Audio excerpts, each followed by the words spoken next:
Sur le travail qui a été fait en particulier sur Irréversible, donc vous êtes resté avec lui pendant toute la durée du tournage. Ouais. Après vous avez tout repris donc Après on a tout rentré à MacGuff, on a rentré tous les éléments. On avait décidé de travailler en HD. D'accord. C'était pas du 2K, ça permettait ça d'avoir sur bande tous les éléments. On a tout rentré sur disque. Lui à l'origine il avait tourné en quel format? Il a tourné en 16. D'accord. Et après on a tout scanné avec des étalonnages à peu près bons. On a retouché beaucoup les étalonnages après à MacGuff, mais tranquille, pas avec. Tu vois, encore une fois, c'est encore une façon de bosser. C'est pas bon, j'arrive, j'ai mes 3 semaines d'étalonnage, on rentre le plan, je fais ma couleur, toc toc toc toc toc toc toc. Voilà, non. Non, on a travaillé tous les plans, on a travaillé tout, la texture de l'image, ce qui se passait dedans, les recadrages, la couleur. On était sur une séquence, on avançait, on l'a bidouillé. Tac, un mois et demi plus tard, on avait notre séquence pour travailler, on faisait de la couleur, et l'étalonnage, on l'a fait sur 6-8 mois. On a fait les recadrages, les bidouilles. Une fois qu'on avait un truc, on regardait, changeait le montage, tchac, on met ça, on raccorde ça. Ah, il y a ce bout-là, ça, c'est assez chiant.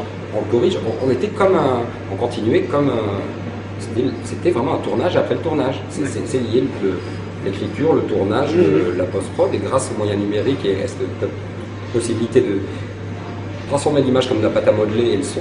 Oui. Et à tout moment, on le changeait comme ça, et avec des coûts extrêmement raisonnables. Je pense que les producteurs ont été très courageux, mais aussi pas que courageux, parce qu'ils font confiance dans le talent de Gaspard.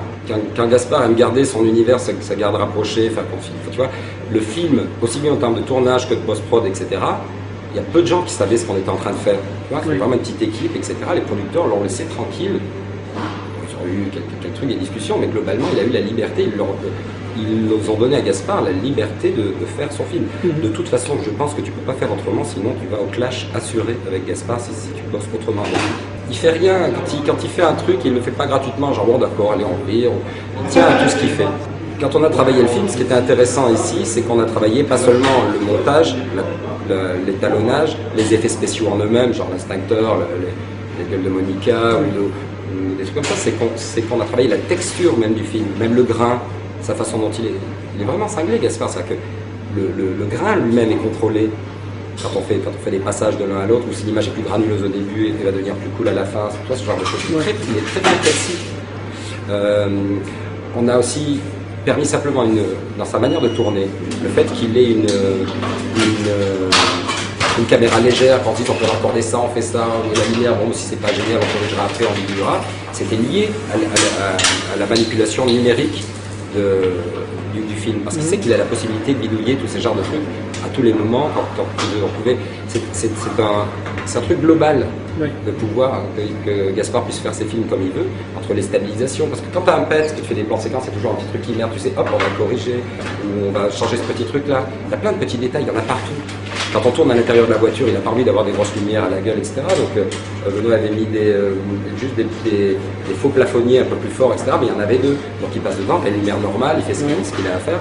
On a gommé les plafonniers après parce qu'il voulait que ce soit vraiment que la lumière normale d'une bagnole. Quand on passe dans les vitres, on tournait sans vitres, on a rajouté les vitres après. Tu vois, il fait des détails, tu vois, quand on est dans le taxi, on passe à l'intérieur, on sort, on revient. Mais en fait, c'est important. Je veux dire, il veut simplement que c'est son esprit, sa conscience qui se trimballe en racontant une histoire au milieu. Il n'a pas envie d'avoir d'artefacts de type cinéma. Il est plus dans le... Ouais, quand vous regardez un film de Gaspard, vous voyez une partie du monde à travers ses yeux. Voilà. Et bon, un peu de technologie ne fait pas de mal pour que ce soit cool, arriver à le faire de manière légère. Mais il y a plein d'histoires... Après tu oublies, quoi, parce qu'on a eu tellement d'autres aventures après sur d'autres projets, puis les prochains. Moi je suis patient, parce que j'ai dépassé le côté le boulot et le truc comme ça. J'ai envie de vivre des trucs avec lui et je sais qu'il ne faut pas le brusquer et qu'il fera ce qu'il a à faire. Il y a le travail de Lucille aussi, il sait, ils font des trucs, que ce soit un moment d'écriture, des choses, il attend avoir les bonnes personnes, être cool, et que dans sa tête il soit pas il prend de l'énergie avant de se relancer un autre truc, parce que même s'il ne le dit pas, si ça ne se voit pas de l'extérieur, il dépense une énergie folle quand il fait un film. Il faut qu'il ait beaucoup d'énergie, donc il y a plein de choses qu'il va se mettre à focaliser, tout ce qu'il a emmagasiné, mais il va rentrer dedans. Donc il faut qu'il prenne un peu d'élan et de force avant d'y aller, parce que c'est vraiment une dépense d'énergie importante, mentale, psychique, psychologique et physique.